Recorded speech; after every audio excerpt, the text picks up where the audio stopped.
Moi, j'aime bien écouter toute seule des histoires sur Kiku. Chapitre 2 – Les 4 saisons.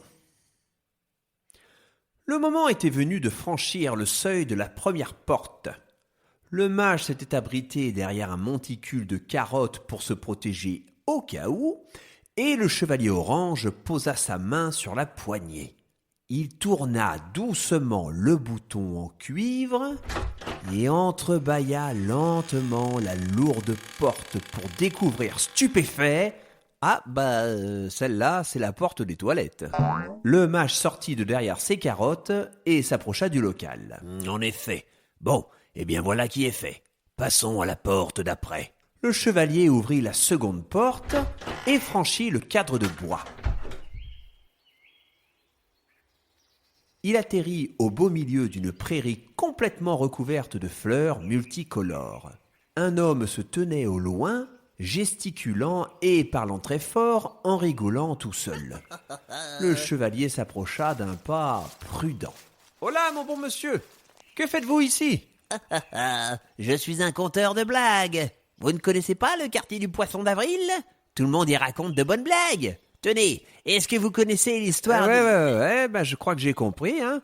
Vous me parlez d'avril, nous sommes sûrement dans le royaume du printemps. Le pays où les récits sont rigolos, plein de bonne humeur et de jovialité ensoleillée. Ah peut-être. Mais vous ne voulez pas connaître ma blague ? Non, ça ira, je dois y aller. Merci pour tout. Ah bien sûr.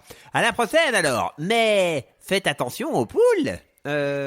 Oui. Le chevalier prit le chemin du retour, se demandant pourquoi il devait se méfier des poules. Une poule, ce n'était pas très impressionnant. Il se perdait dans ses pensées lorsqu'il entendit un sifflement comme quelque chose qui tombait.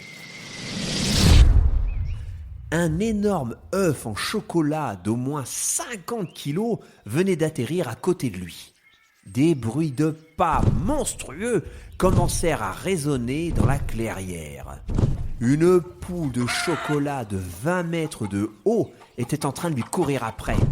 Elle était prête à le rattraper lorsque surgit de nulle part un escadron de cloches volantes dont l'une d'elles était chevauchée par un poisson en papier. Le poisson saisit le chevalier par le bras et le hissa au-dessus du sol jusqu'à une porte de bois perdue à la lisière d'une forêt. « Allez, chevalier, rentrez chez vous !» Le chevalier se retrouva seul, regardant s'éloigner au loin la poule, les cloches et le poisson. Il ouvrit rapidement la porte sur laquelle était fixé un panneau indiquant la tour du mage et, pressé de quitter ce pays, il la traversa et atterrit dans des toilettes.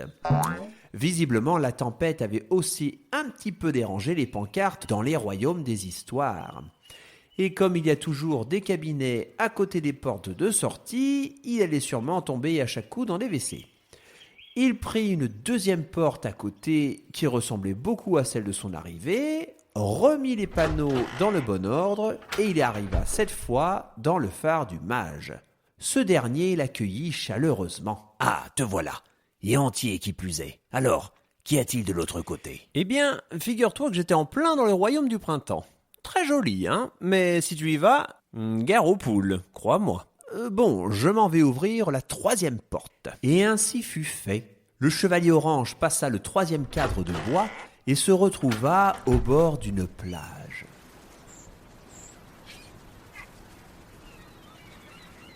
Tout était calme et l'on entendait surtout les mouettes et le bruit des vagues. Un marchand de glace passant par là lui en proposa une et le chevalier accepta volontiers. Il se retrouva les pieds dans l'eau, mangeant sa glace en fixant l'océan. Il était très reposant, ce pays-là, mais son aventure l'attendait et il ne devait pas tarder. Un vieux monsieur barbu était allongé sur un transat non loin de lui. Le chevalier s'en approcha et lui demanda « Bonjour, dites-moi, ne serais-je pas dans le royaume de l'été ?»« Mais parfaitement, monsieur le chevalier. » « Ah, comme c'est calme ici, c'est agréable. » « Je ne vous le fais pas dire.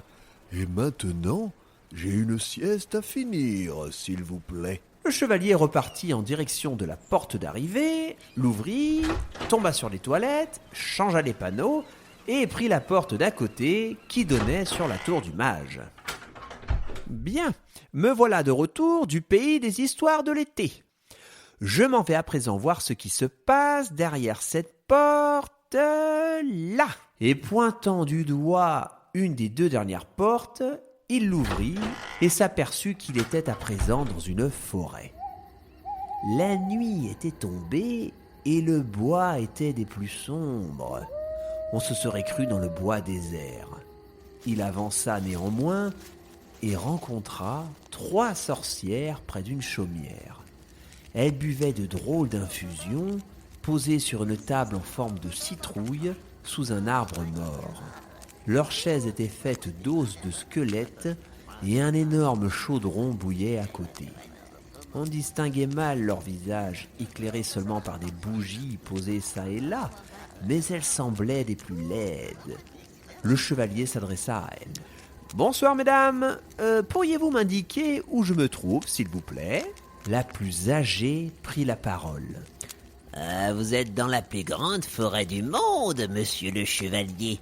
Le bois d'Halloween, là où vous croiserez des sorcières, des farfadets, des squelettes et peut-être pire encore, mais vous verrez bien. D'accord. Je vais pouvoir m'en aller alors. Les choses étaient claires. Une forêt sombre, Halloween, tout ça. On était au royaume de l'automne. Mais pourquoi la sorcière l'avait-elle mise en garde ? Rien n'était pire que des sorcières ou des squelettes. Et une forêt d'automne n'allait pas abriter des trolls ou des dragons. Non, vraiment, il ne voyait pas ce qu'il pouvait y avoir de si dangereux. À quelques pas de la porte de sortie se tenait une dame, fort distinguée et très aimable. Elle salua le chevalier orange, qui lui répondit « Salut, madame !»